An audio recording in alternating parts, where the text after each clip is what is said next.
प्यारी सी love story शुरू होती है हमारी फीमेल लीड से, जिसका नाम सारंग है, जो कैमरे के सामने बैठकर अपनी लव लाइफ के बारे में हमें बता रही है कि मेरे स्कूल में एक लड़का है, ये मेन लीड है, चलो इसका नामकरण मैं कद्दू कर देती हूँ।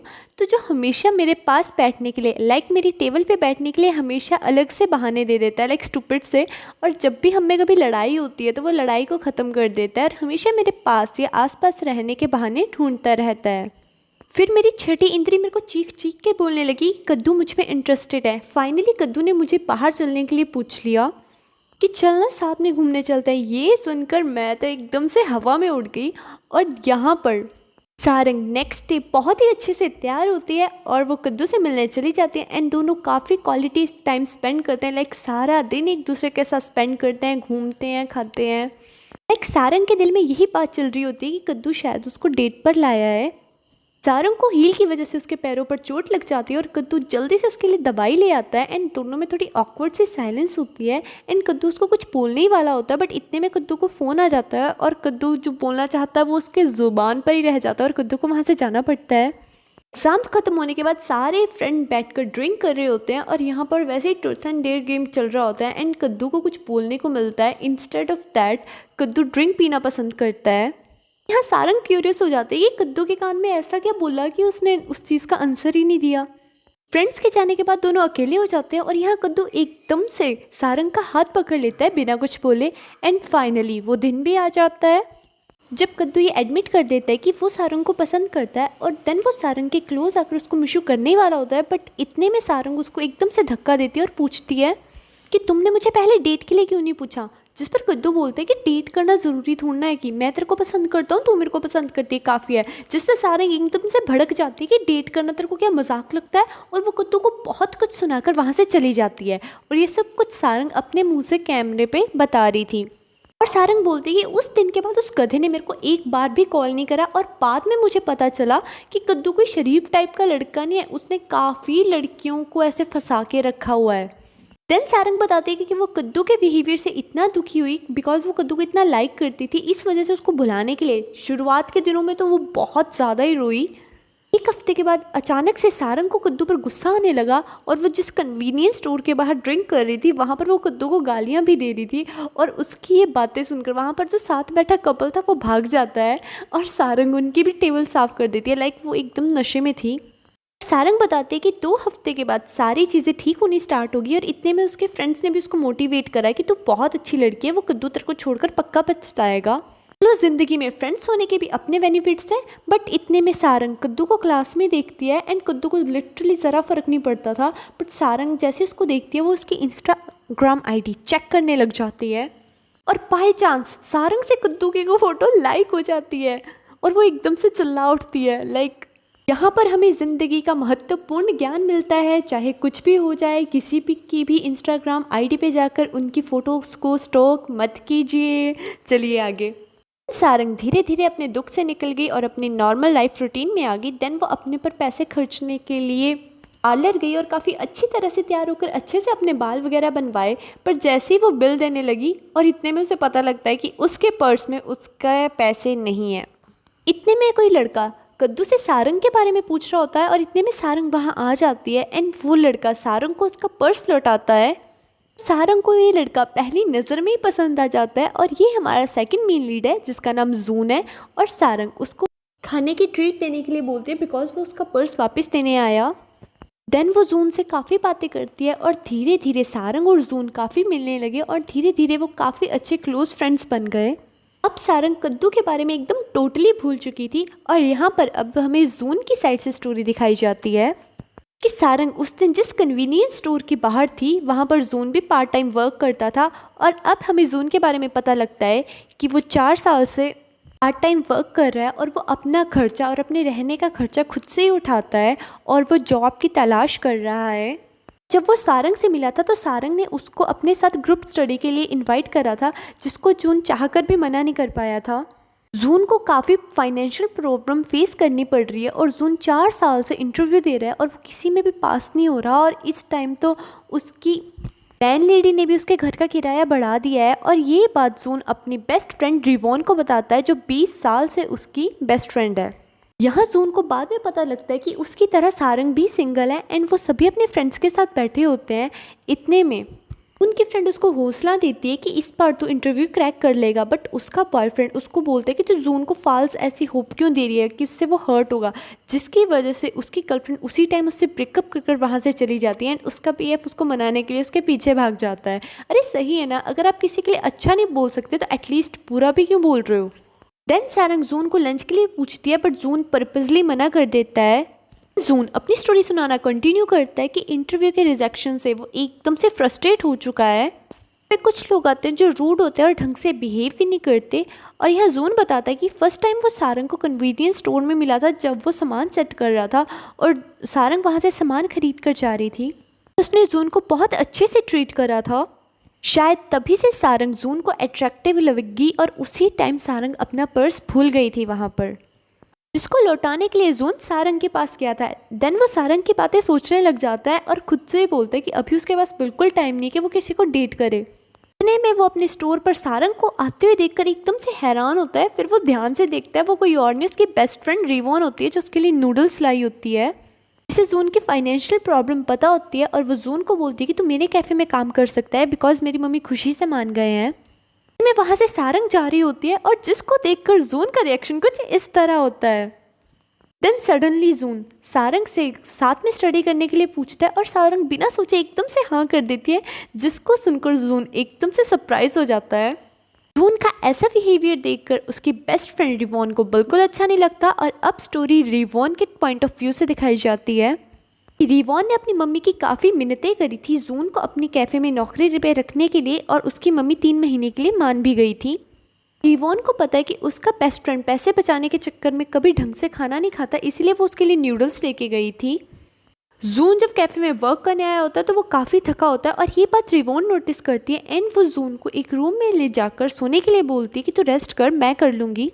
हमें पता लगता है कि रिवॉन शुरू से ही जून को पसंद करती है बट आज तक उसने ये बात उसको कभी नहीं बताई और रिवॉन ये सारी बातें कैमरे में बोल रही होती है और वो हंस रही होती है कि उस गधे को तो आज तक ये भी नहीं पता कि मैं उसको पसंद करती हूँ। जून सारंग को पढ़ने के लिए अपने साथ कैफ़े में बुला लेता है, जिसको देखकर रिवॉन को बिल्कुल अच्छा नहीं लगता और ऐसे ही सारंग का आना जाना वहाँ स्टार्ट हो जाता है। और एक दिन सारंग कैफ़े में आती है और अपना ऑर्डर जून को बताती है। जून भी सारंग की कॉफ़ी पर एक्स्ट्रा क्रीम डालता है बट जिसको देखकर रिवॉन जेलस हो जाती है और वो पॉट में से पानी गिरा देती है और जून को बोलती है कि जाके फर्श साफ कर। और वो सारंग के कप से वो एक्स्ट्रा क्रीम भी हटा देती है जेलस के चक्कर में। और सारंग को लग रहा होता है कि रिवॉन इस कैफ़े की मालकिन है, बट इतने में रिवॉन की मम्मी आकर उसको बोलती है कि चल काम कर। और ये टाइम रिवॉन को अपनी बहुत बेइज्जती फील होती है। यहाँ पता लगता है कि रिवॉन सारंग को क्यों पसंद नहीं करती, बिकॉज जून की तो फाइनेंशियल कंडीशन अच्छी नहीं है, ऊपर से जून को काफ़ी लड़कियों ने धोखा दे दिया था और इस टाइम जून के पास बिल्कुल टाइम नहीं है कि वो किसी और लड़की को डेट करे। यहाँ पढ़ाई करते टाइम सारंग वॉशरूम का बोलकर चली जाती है और बहुत टाइम हो जाता है कि सारंग वापस नहीं आती और रिवॉन को समझ आ जाता है तो जून को पकड़कर रूम में लेके जाती है और बोलती बेवकूफ़ तेरे को अभी तक समझ नहीं आया। और वो जून की ज़बरदस्ती जैकेट निकालने लग जाती है और जून अपने आप को बचाने लग जाता है। यहाँ पर तो कसम से ये वाली फीलिंग आती है कि रिवॉन ने जून का चीर हरण कर दिया। उसका फेस लिटरली देखने वाला होता है बेचारा। देन रिवॉन फटाफट जाकर सारंग की हेल्प करती है जो बेचारी कब से वॉशरूम में बैठी हुई थी। एंड सारंग कैफ़े से जाने से पहले रिवॉन को थैंक यू बोलकर जाती है और यहाँ पर रिवॉन को भी फील होने लग जाता है कि सारंग बहुत अच्छी लड़की है, वो फालतू में ही उससे जल रही है। फिर सारंग की साइड से दिखाई जाती है जो अपने बेड से उठते हैं और उसे याद आता है कि उसको तो जून घर छोड़ के गया था। एंड वो बताने लग जाती है उसको जून की बेस्ट फ्रेंड बिल्कुल अच्छी नहीं लगती और उसको वो टाइम बिल्कुल अच्छा नहीं लगता जब दोनों ने सेम यूनिफॉर्म पहनी होती है। और जून मेरे सिर पे हाथ रखने वाला था तो रिवॉन को देखकर वो रुक गया और ये देख कि फेसबुक आईडी सारे रिवॉन के टैग से भरी हुई है। रिवॉन अपनी सारी फ़ोटो जून के साथ ही अपलोड करती है। कह सकते हैं कि सारंग एक तरह से जून की बेस्ट फ्रेंड रिवॉन से जेलस हो रही थी। सारंग धीरे से जून को बोलती है कि ड्रिंक करने चलते हैं, बट इतने में रिवॉन बोलती है कि हाँ मैं भी चलती हूँ, कैफ़े जल्दी बंद कर लेंगे। और सारंग का रिएक्शन, ओ भाई इसने हमारी बातें सुन कैसे ली। तीनों जब बार में पहुंचते हैं तो रिवॉन बड़ी चालाकी से जून की साथ वाली सीट पर बैठ जाती है। सारंग का सारा ध्यान तो इस बात पर होता है कि कुछ भी हो जाए वो ड्रंक नहीं होगी, और रिवॉन जैसे जून को टच कर रही थी ये बात सारंग को बिल्कुल अच्छी नहीं लग रही थी।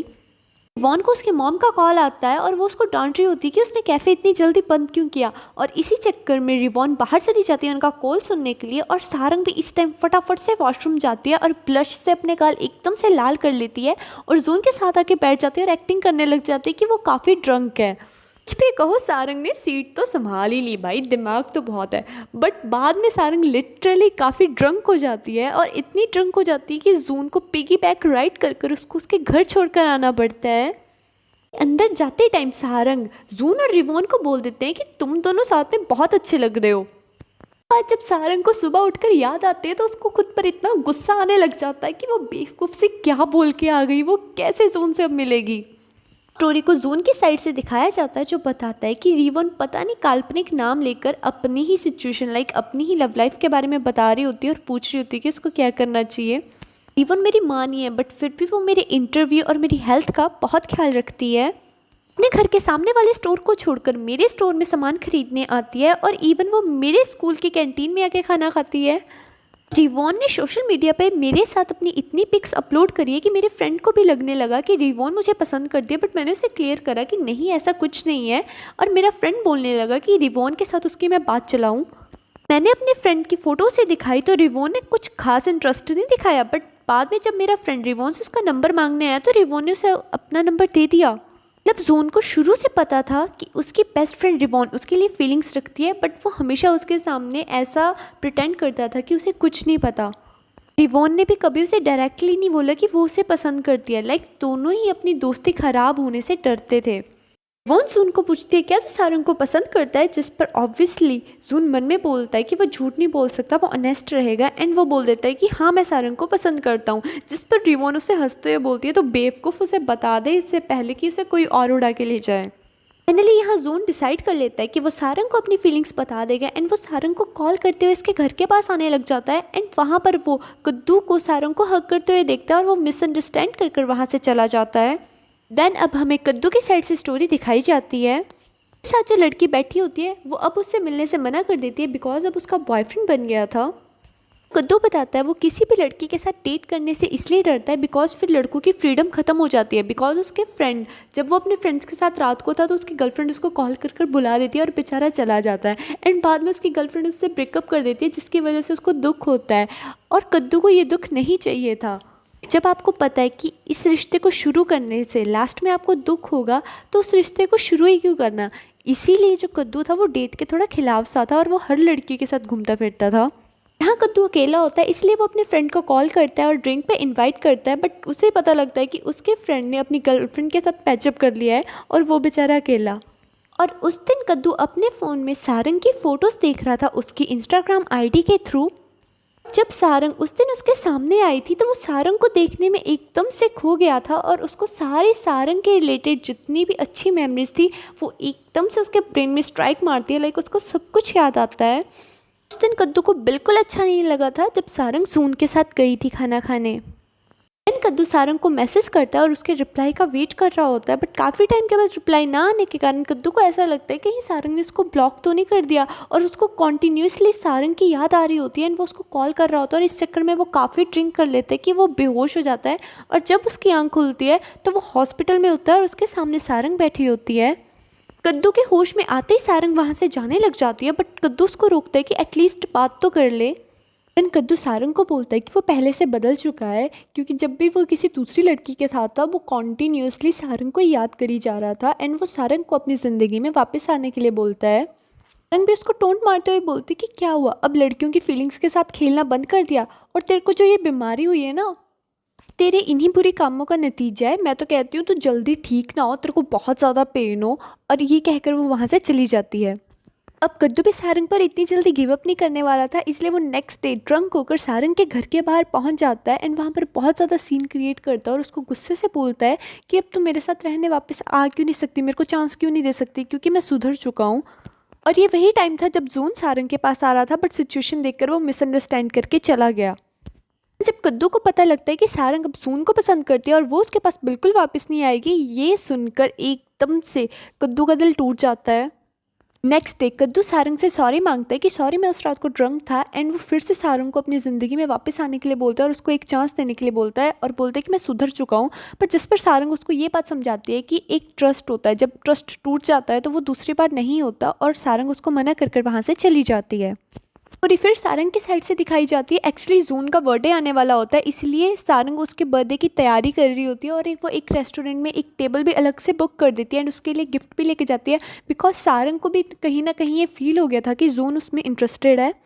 एंड जब सारंग जून को उसके बर्थडे का प्रेजेंट देने वाली होती है और अपने साथ इनवाइट करने वाली होती है, बट इतने में वहाँ पर रिवॉन आ जाती है एंड वो जून को इंटरव्यू के लिए उसको टाई गिफ्ट कर देती है। और मज़े की बात ये होती है कि सारंग भी उसके लिए वही सेम गिफ्ट लाई होती है एंड सारंग अपना गिफ्ट नहीं देती।